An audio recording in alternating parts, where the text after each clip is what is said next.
સદગુરુ તમારા શરણે નમો,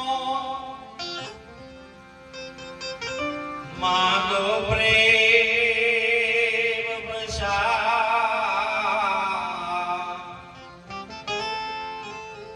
દયા કરે મોહે દીયો, હરિરસ મરદ સ્વા गुरु गोविंद एक रूप है, भीद करो ना लगान, भक्ति करे जे कोई भावती, वैद्यनो बेड़ो पार। बोलो सतगुरु महाराज।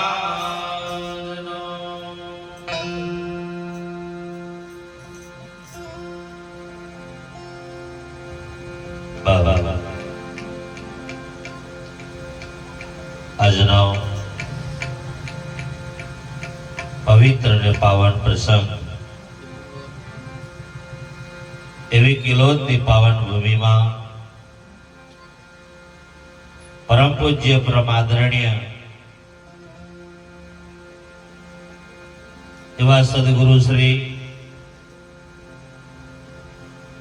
આનંદરામ મહારાજ અને તેમની છત્ર છાયામાં બેસીને જે પણ આપણને ભજનાનંદનો લાવો લેવાનો અવસર મળ્યો છે બાપ,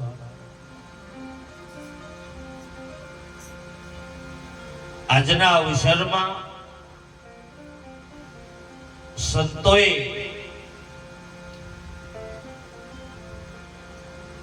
કિલોદની એવી પાવન ભૂમિમાં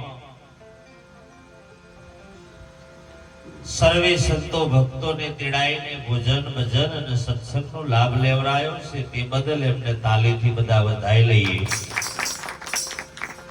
પાછળ તાલી પાડજો.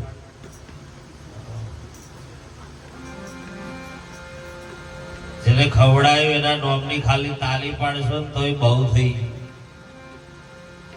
ભજનમાં તો ખાલી બેહવા થઈ જો તમારી સ્થિરતા આવી જાય તોય તમારું જીવન ધન બને એમ છે.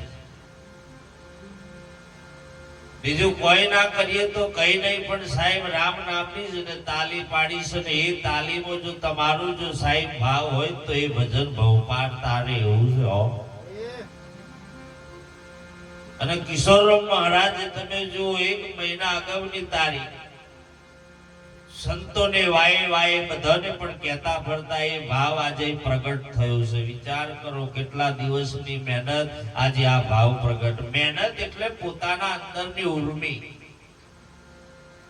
આ બધું કરવું એની વાત સંતોએ નહીં કરી. તમારા અંદરનો ભાવ એ તમારી મહેનત શું છે, તમારી મહેનત અહીં દેખાડ. વિચાર કરો, આજે આટલા સંતો ભેગા થઈ જો ભજનનો આનંદ લેવો હોય તો આટલા જણ ભેગા કરવા ઘણા છે. એટલે કિશોરમ મહારાજને તાલીથી વધાઈએ, બધાએ તાલી પાડવાની છે. હા, પાછળ ઉભા છે જોઈ રહ્યા છે.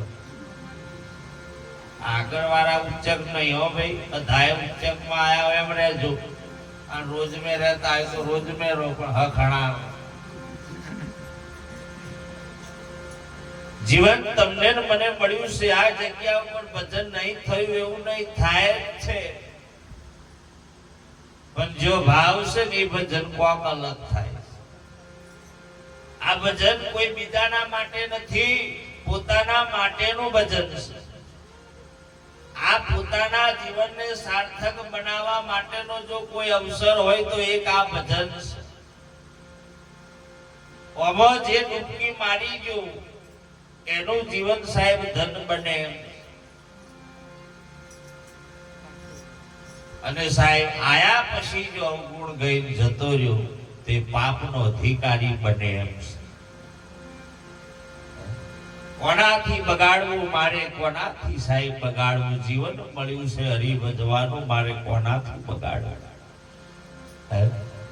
એટલે આજના અવસરમાં શાંતિથી બધા બેસજો. જ્યાં બેઠા હોય ત્યાંથી શાંતિથી બેસજો. બહાર બેઠા હોય વઠે વઠે પીડી પીવા મળે તો પી લેજો, પણ હોભરજો, આઘા પાછી ના થતા. આજનો લાભ લઈએ મનસા માલણ, આજનો લાભ લઈએ કાલ કોને ભાળી. એટલે બાપ સદગુરુનું ભજન બોલી ત્યારબાદ સત્સંગ ધારા ઉપર જઈશું.